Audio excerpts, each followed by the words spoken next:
কেমন আছো সবাই? আজকে তোমাদেরকে লালু কোশ্চেন আনসারগুলো করাবো। ঠিক উত্তরটি দাও। কালী পুজো হচ্ছিল কোথায়? না মনোহর চাটুর্যের বাড়িতে। হিন্দিতে লাল শব্দের অর্থ কী? না প্রিয়।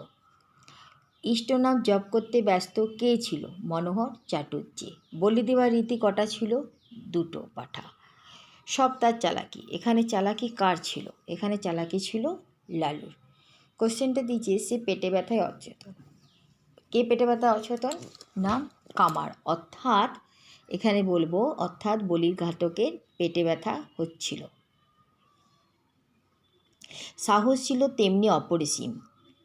কে অপরিসীম সাহসী ছিল? উত্তর লিখব শরৎচন্দ্র চট্টোপাধ্যায়ের লেখা লালু গল্পের মূল চরিত্র লালু ছিল অপরিসীম সাহসী। আর তো পাঠা নেই। কেন পাঠা নেই? না মনোহর চাটুর্যের বাড়িতে দুটো পাঠা বলি দেওয়ার রীতি প্রচলন ছিল, তাই আর পাঠা নেই।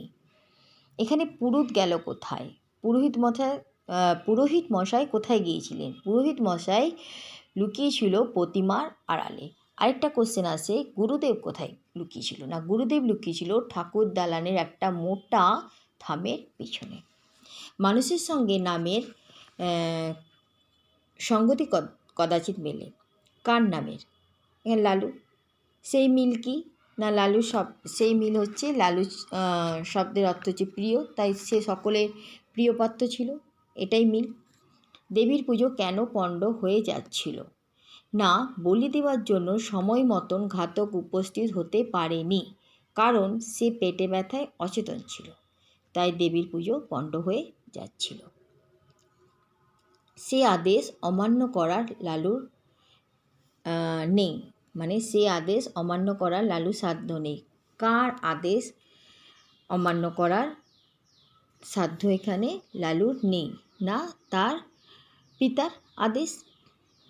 সে জ্ঞান আছে তোমার? কোন জ্ঞান নেই বলে লালুর মনে হয়েছিল? না মা যে জগৎ জননী, সে জ্ঞান মনোহর চাটুর্যের নেই বলে লালু মনে করেছি যে তার কোনো জ্ঞান নেই। তারপরে বলছে কিন্তু সব মাত্র মুহূর্তের জন্য। কোন সবের কথা এখানে বলা হয়েছে? না এখানে কোন সবের কথা বলা হয়েছে? লালু যখন খাড়া হাতে বনবন করে ঘোরাতে লাগলো, তখন ভয়ে সকলে যে যেদিকে পারল ছুটে পালালো।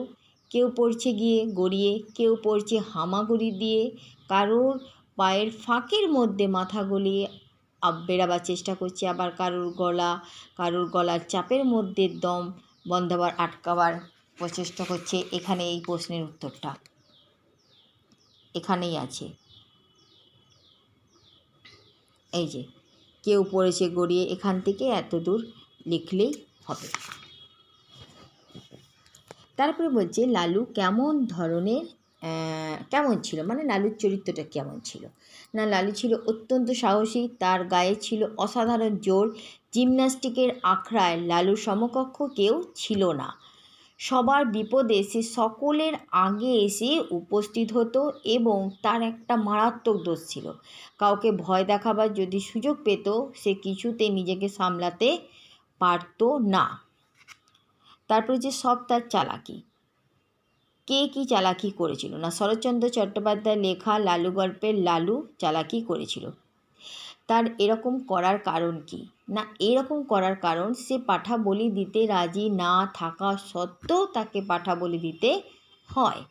তাই সে বলি দিতে এসে সকলকে বলির খাড়া উঠিয়ে হুঙ্কার দিয়ে মানুষকে বলি দেওয়ার ভয় দেখায়, ফলে সকলে দম বন্ধ হয়ে যাবার উপক্রম হয়। অবশেষে সে গুরুদেব এবং পুরোহিতের গলার ভয়াত্মক ক্রন্দন দেখে হাঁ হাঁ করে হেসে উঠল। এটাই ছিল তার চালাকি। তারপরে এখানে বলছে গল্পের বিপরীত শব্দ সর্বদা, কদাচিৎ, সাধারণ, অসাধারণ, গুণ, দোষ, অনুরোধ, প্রত্যাখ্যান, মসৃণ, বন্ধুর বা অমসৃণ লিখতে পারো, নির্বিঘ্ন, বিঘ্ন, মিথ্যা, সত্য।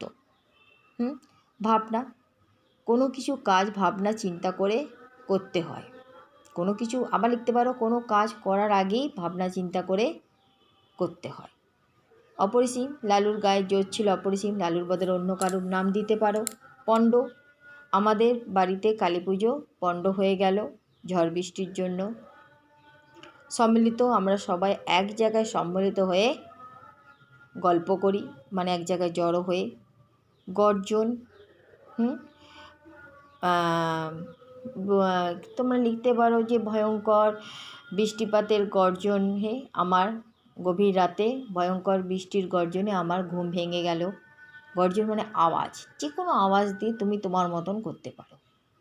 ঠিক আছে, এতটুকুই। ভালো থেকো।